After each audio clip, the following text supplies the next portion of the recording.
সবাইকে নমস্কার। আমি 2 মিনিট বলবো, কারণ সুমিত্রা সেনকে যেতে হবে একটা বিশেষ কাজে, তাড়া আছে। কিন্তু অনুষ্ঠান লিপিতে দেখছি ওকে শেষে রাখা হয়েছে, সেই জন্য আমাকে বক্তব্য 2 মিনিটের মধ্যে শেষ করতে হবে। এটা আমার কেউ বলে দেয়নি, আমি নিজে থেকে বলছি।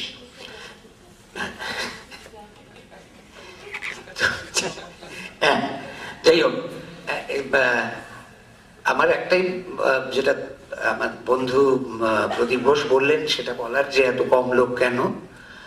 নিশ্চয়ই কোথাও কোনো গন্ডগোল হয়েছে যোগাযোগের ক্ষেত্রে, আরো হলে ভালো হতো। কারণ আমার মনে পড়ছে 2 বছর আগে বাংলাদেশে প্রাঙ্গণে মোর একটি সংস্থা ঢাকার, তাদের একটি অনুষ্ঠানে আমরা আমাদের একটি নাটক নিয়ে গিয়েছিলাম। অভিভূত হয়ে গিয়েছিলাম যে শিল্পকলা একাডেমিতে ওই রকম ভিড়, রবীন্দ্রনাথের নামে এইরকম ভিড় আমাদের এখানে হয় না। এটা ঘটনা।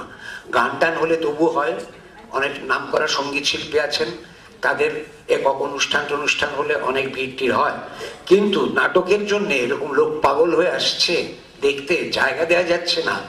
কিংবা পরের দিন সকালবেলা একটা সেমিনার ছিল, সেটাও একেবারে প্রেক্ষাগৃহ টৈটম্বুর। এই ভাবা যায় না বাংলাদেশে এরকমটা সম্ভব। আমরা এই জায়গায় ব্যর্থ, এ বিষয়ে কোনো সন্দেহ নেই। রবীন্দ্রনাথকে নিয়ে যতই লাফাই না কেন, ঝাঁপাই না কেন, হুজুগে মাতি না কেন, এই ব্যাপারটা সত্যি, আমাদের অভিজ্ঞতা থেকে বলছি। আমার ভালো লাগছিল যে আমি যখন ওই পাশে বসছিলাম, আমার মানে চারপাশে যারা বসছিল, ওই মানে না, তাদের উচ্চারণে, তাদের আবেগের মধ্যে মনে হচ্ছিল আমার যে আমি যেন বাংলাদেশেই আছি। এরা এত হৃদয় দিয়ে মানুষকে ভালোবাসতে পারে, তার পরিচয় বারবার পেয়েছি। যতবার বাংলাদেশে গেছি ততবারই পেয়েছি। সুতরাং এটা কিছু নতুন নয়। এখানে যারা এসছেন তাদের সঙ্গেও মিরন ছাড়াও রনি কিংবা নিয়াজ কিংবা আলু ভাই, এদের সঙ্গে আগেও পরিচয় হয়েছে, চট্টগ্রামে হয়েছে, ঢাকায় হয়েছে।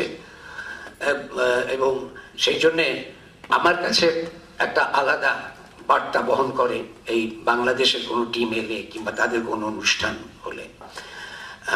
এই অনুষ্ঠান সফল হোক, সার্থক হোক। ভবিষ্যতে যদি সঙ্গীত ভবন আবার কখনো আসে, তারা যেন মানে অন্তত প্রেক্ষাগৃহের দিকে তাকিয়ে হতাশ বোধ না করেন।